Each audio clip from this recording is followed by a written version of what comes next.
Hello, you beautiful set of magnificent strangers. I'm Telepathic Moose, reading for Disturbed Lore. Now, we all know that Kathy Bates playing Annie Wilkes in Misery is the definition of hot. But with a book, a movie, and 2 seasons of Castle Rock, the lore goes deep into how attractive Annie Wilkes really is. Wait, what am I reading? Hold on. Annabelle? What's wrong, Telepathic Moose? I'm not doing a theory on how hot Annie Wilkes is. That's what Disturbed Lore wants, though. Well, it's either that or the box. I avoided it as long as I could. But I only made it to the 3rd fan theory video before breaking down. It's time. This is my 5 Nights at Freddy's theory.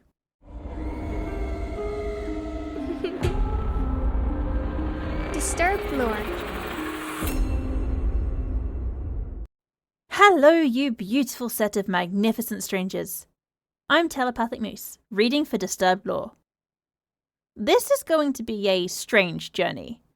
We're going to start off in the far-off and completely insane land of Brazil, and work our way back to the completely reasonable world of Fnaf. Connecting Terry Gilliam's Brazil brought me to the biggest Fnaf revelation ever. I promise you this will all wrap up together by the end, but we have to start by explaining Brazil.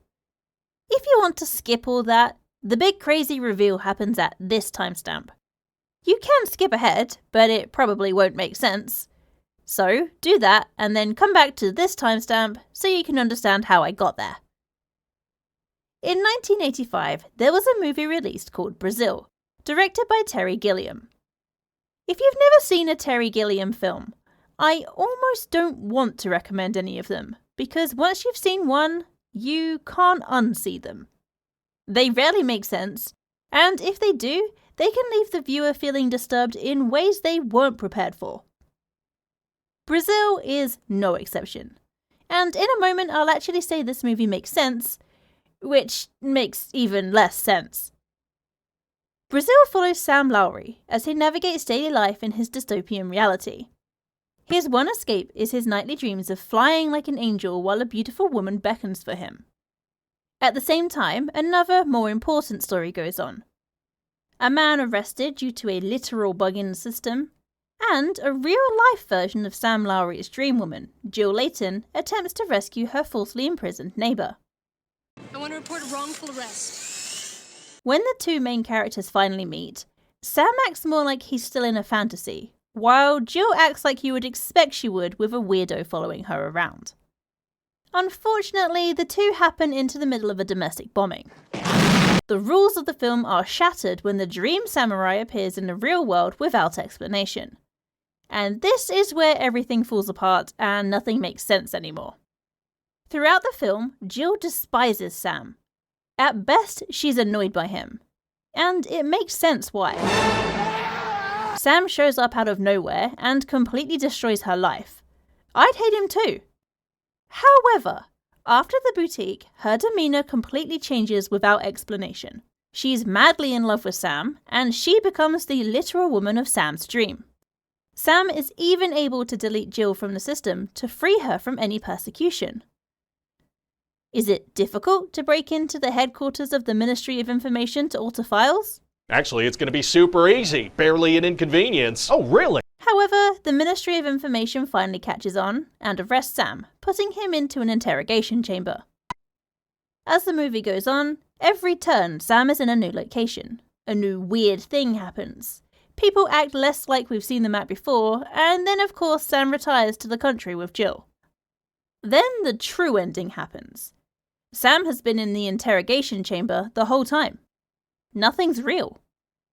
Based on all the YouTube essays of this movie, and honestly my first viewing of the film, it's easy to assume that the final euphoric dream sequence starts in the interrogation chamber. But the film only makes sense if it starts when the samurai crashes through the dream world into reality at the boutique. And that ends my Brazil theory. It's all wrapped up, there's no more video, I hope you... Fine, we'll do the Fnaf theory too. A large portion of you watching right now have probably been waiting for me to connect the film Brazil to the Brazil ending of Fnaf Ruin. Well, congrats! That's exactly what I'm doing. One of the endings in Fnaf Ruin is labelled the Brazil ending in the game code, and it's easy to see why. The end of Brazil has our main character lost in the dream world he's been enjoying the entire movie, and the Ruin ending has Cassie lost in the fantasy AR world she's been enjoying for the entire game. Did you notice what I just said? I'll let you rewind if you missed it. The entire game. That's the point. Cassie's journey parallels Sam's journey, dividing their reality with a dream world. Strange monsters that may or may not be real. Small details like creepy face masks.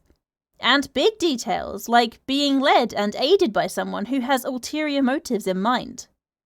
Sam, we've always been close, haven't we? Yes, Jack? Well, until this all blows over, just stay away from me. I'm Gregory. You're not Gregory.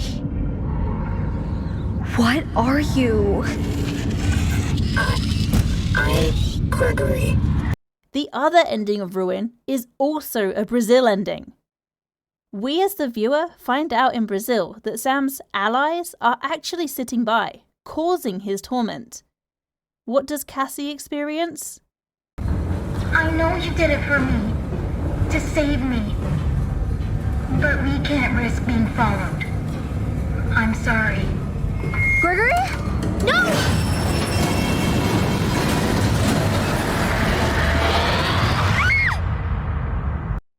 Leaving them both to rot in a dark hole.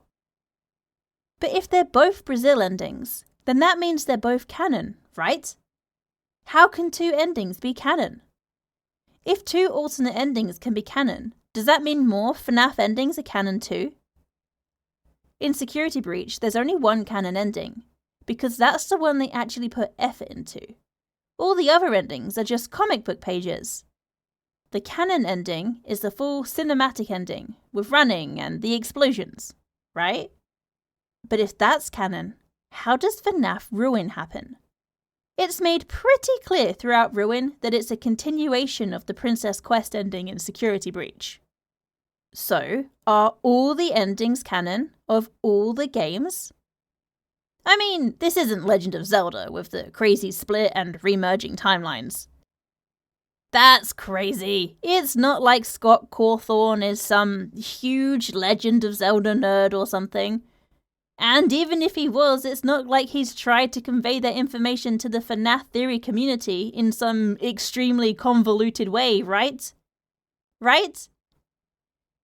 That's never happened.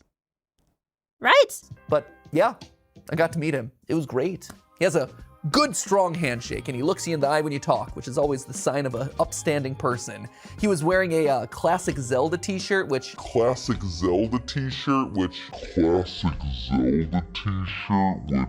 Well, okay, anyone can be into The Legend of Zelda. But Fnaf doesn't have any gods or demons, so how could they get some crazy timelines going in the series? Fnaf would have to have some crazy person character who time travels. There's no crazy person in Fnaf who time travels. Especially not one that uses a time travel ball pit. William Purple Guy Afton can time travel. All the endings are canon. The entire timeline as we know it is wrong. The theory community has been looking for a timeline that explains the Freddy Fazbear's restaurants. But the true timeline isn't about Freddy and the gang. The true timeline is about Afton. The true timeline wasn't hard to find. It's been sitting under our noses since the first game. In FNAF 3's cutscenes, we see Afton, and this time he's confronted by the ghosts of the children he's killed. He's terrified from this, and in a panic. It's clear to me this is the first time he's ever seen a ghost, let alone ghosts of children he's killed. He enters a springlock suit and it snaps on him like a gopher trap. And then Afton is trapped in the secret backroom for multiple decades. When he's finally released from his backroom prison, what happens? The souls of all the ghost children who killed Afton are put to rest. This is the opposite of what Afton wants. So he resets the timeline. And this pattern continues. Whenever Team Good gets an ending in their favour, Afton resets things. But when Afton gets an ending in his favour, time continues. Fnaf 4 ends with a child getting munched on, while a room of people look on in horror. And if that isn't a serial killer's dream day at work, I don't know what is. Was that the bite of 87? The next major incident I want to talk about is Fnaf 6, Pizzeria Simulator. The big reveal of this game is that it's all a trap to catch Afton and put an end to his killing spree. Unlike the good ending in Fnaf 3, Afton is trapped, so he doesn't have the ability to reset the timeline. In fact, Ultimate Custom Night is the resulting nightmare trap that Afton is trapped in. Although for one of you, the darkest pit of hell has opened to swallow you whole, so don't keep the devil waiting, old friend. Nightmarian even says this. This time, death cannot save you. The spirits keeping Afton in a nightmare prison knows that Afton can time travel via death. We'll see him use his death to his advantage in just a minute. Help wanted. Afton isn't in this one. He's still trapped in the nightmare prison trap. It doesn't really fit into this theory. Hand-wavy excuses. Security breach. Afton is finally released from his nightmare prison. This is the cinematic ending to Security Breach, but there's a major flaw. Afton dies in this cinematic, which leads directly to a reset timeline, Fnaf Ruin. Afton's death directly triggers a timeline reset. I don't believe Afton has full control over the reset if it's by unaliving, as the timeline in Ruin puts Afton back into the nightmare prison. Still alive, but in the nightmare. And this all leads to the Fnaf game that just came out. This solves everything. I've crafted the perfect theory here, so I know everyone will love it. My views will go through the roof. All the huge YouTubers are doing reaction videos of my videos. I'm rich and famous. I'm retiring young and living free in the country. I told you we shouldn't make her read a FNAF theory. Send this one to the furnace and get another telepathic moose dupe from the closet. We'll start with something easy next time, like Disney princesses or Wizard of Oz. It wasn't even that good of a FNAF theory. Now theories aren't supposed to be good. They're supposed to upset the FNAF fanbase and typing their little fingers off in the comments. If you enjoyed that theory, you probably cried as much as I did when I found out MatPat retired.